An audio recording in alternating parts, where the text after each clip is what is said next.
तर हॅलो मित्रांनो, माझ्या मिनी व्लॉगमध्ये तुमचं स्वागत आहे। आजचा व्लॉग आहे, आज आम्ही ठरवलं होतं रावणवाडीला जायला, तर आम्ही निघालेलो आंबोऱ्यावरून।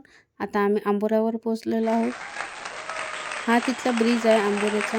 वरतून जर व्ह्यू पाहिलं आंबोऱ्याचा तो खूप छान व्ह्यू दिसतो। इथे सर्वात जास्त लोक संडेला येतात। संडेला खूप गर्दी असते आणि टुरिस्ट लोकांसाठी इथे हॉटेल्स वगैरे बनलेले आहेत। तर इथे फोटोशूट करण्यासाठी लोक खूप जास्त येतात, तुम्ही बघू शकता इथे। आणि संडे असल्यामुळे आज खूप गर्दी होती, तर थोडं ट्रॅफिक पण होतं। तुम्ही व्ह्यू बघा इथलं, या ब्रिजवरचं मंदिर तिकडल्या साईडला आहे। आम्ही मंदिरात नाही गेलो, या ब्रिजवरून आम्हाला समोर जायचं होतं। मग या दादांनी आम्हाला थांबवलं, कारण की तिकडल्या गाड्या येणं सुरू होतं। तिकडल्या गाड्या गेल्यानंतर मग आम्ही समोर गेलो। ही तिथली नदी आहे बघा।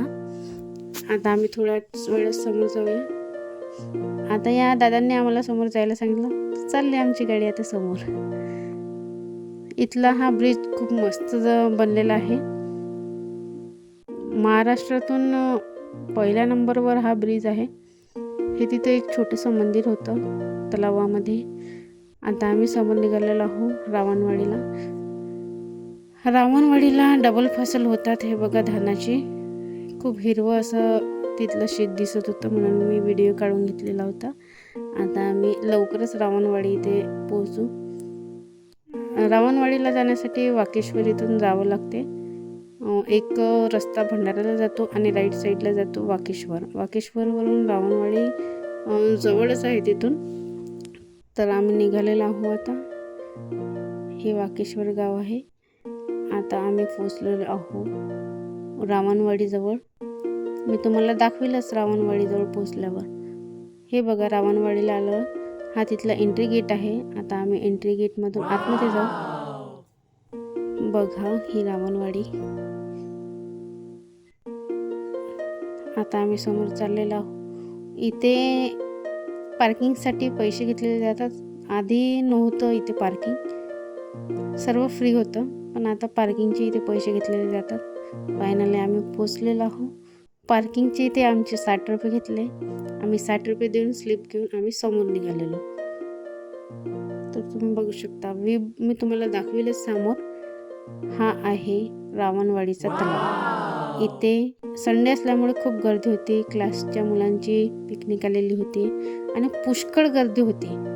बघा इथे झुले वगैरे लागले होते मस्त, आणि खाण्यांचे पण दुकान लागले होते। कच्चा चिवडा वगैरे होता तिथे बघा। ही मस्त गाडी वगैरे होती आणि पांडा रेल्वे पण होती इथे, मी तुम्हाला समोर दाखविलच। साधी ट्रेन पण होती माझ्या व्हिडिओमध्ये। हे बघा पांडा ट्रेन आली आहे। आधी ते असं काही होतं नाही, पण आता अवेलेबल आहे ती सर्व। बघा मस्त मजा येत होती यांना ट्रेनमध्ये बसल्यावर। ही साधी ट्रेन आहे। लोक इथे संडेलाच येतात मस्त एन्जॉय करायसाठी। कोणी स्वयंपाक घेऊन येतात, तर कोणी टिफिन आणतात। ही पांडा ट्रेन चालली अजून।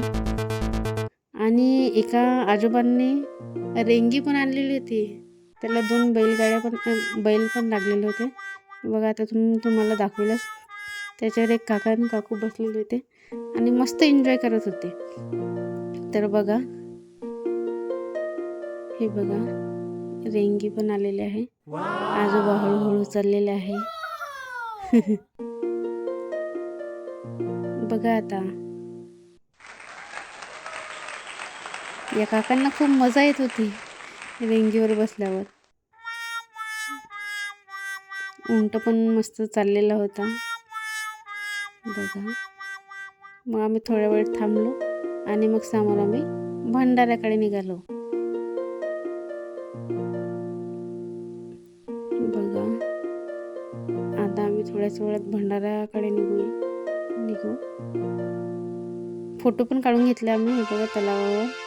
आणि मग भंडाऱ्याला लागलो। तर हा छोटा बेबी रडण्याचं नाटक करत होता। हा माझा भाचा आहे। तर हा बघा रडण्याचं नाटक झाल्यानंतर याचा मामा माहीत नाही का बरं नाचायला लागला होता।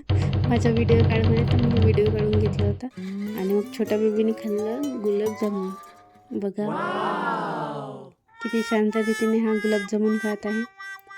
आणि मग आम्ही जेवण वगैरे केलं आणि मग निघालो घराकडे, कुईला आलो बघ।